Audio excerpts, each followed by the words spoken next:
L'amère querelle d'Anne Boleyn avec Thomas Cromwell a été révélée par un historien, qui a déclaré à Express.co.uk qu'il voulait qu'elle soit exclue.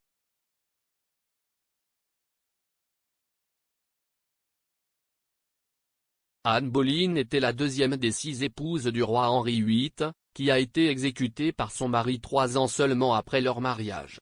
L'ancienne reine d'Angleterre n'a pas pu fournir à Henri le fils et l'héritier qu'il désirait, bien qu'elle ait donné naissance à Élisabeth Ier, son éventuel successeur en tant que souverain.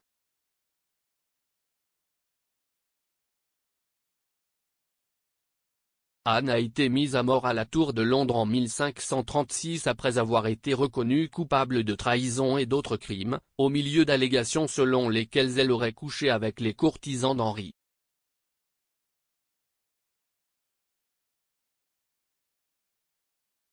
Les historiens ont largement attribué sa chute, au moins en partie, à Thomas Cromwell, le rusé ministre en chef de Henri.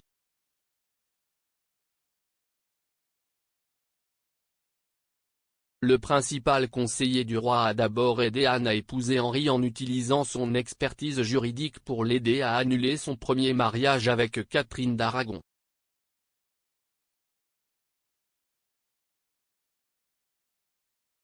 Cependant, Anne a plus tard irrité Cromwell en s'immisçant dans la politique de la cour, et les deux sont devenus des ennemis jurés.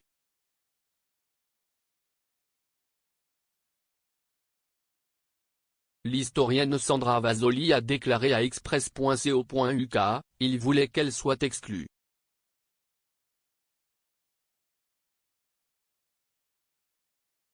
Je ne pense pas qu'il voulait nécessairement sa mort, mais il voulait qu'elle soit hors de propos.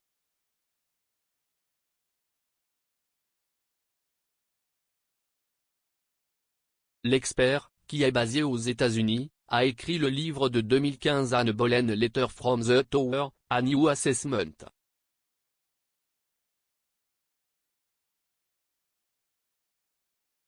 L'une des erreurs d'Anne a été de s'impliquer dans les relations de l'Angleterre avec la France et le Saint-Empire romain germanique.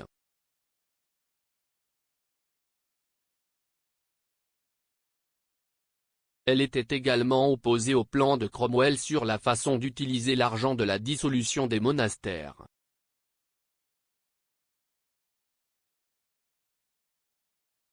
Anne voulait que l'argent soit utilisé à des fins caritatives, plutôt que pour financer le style de vie somptueux du roi.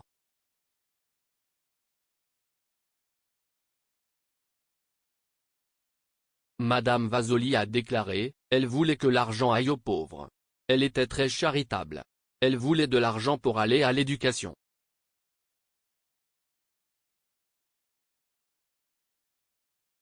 Elle voulait que l'argent aille aux pauvres, et bien sûr, si est-il là que Cromwell entre en scène.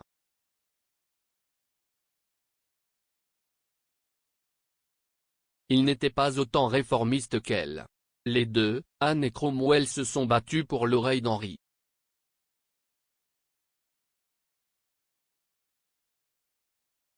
Au fil du temps, Cromwell s'est rendu compte qu'Anne était son challenger, et il a commencé à la considérer comme une ennemie.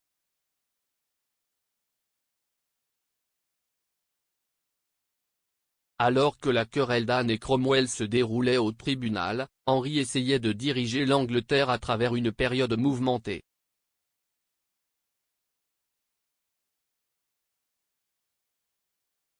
Madame Vasoli a déclaré, il se battrait pour son implication, sa présence au tribunal politique.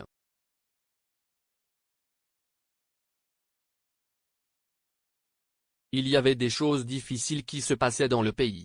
Il y avait la famine.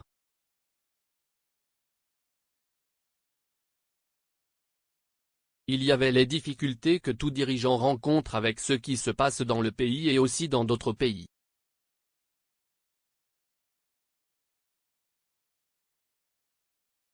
Donc, il a eu ces défis, qu'il honnête vraiment porter.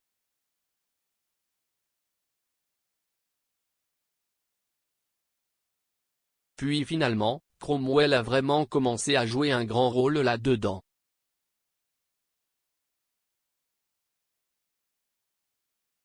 Comme beaucoup d'autres historiens, Madame Vasoli pense que Cromwell a administré le coup de grâce pour provoquer la chute d'Anne.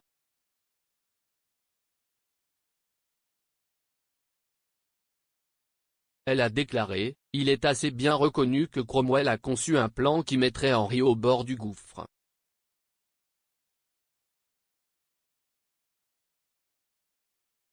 Je crois qu'il l'a positionné de telle sorte qu'il a fait savoir à Henri qu'Anne avait des relations sexuelles avec ses jeunes courtisans. »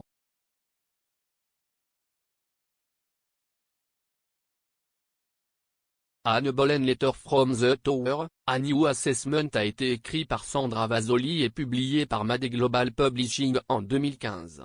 Il est disponible ici.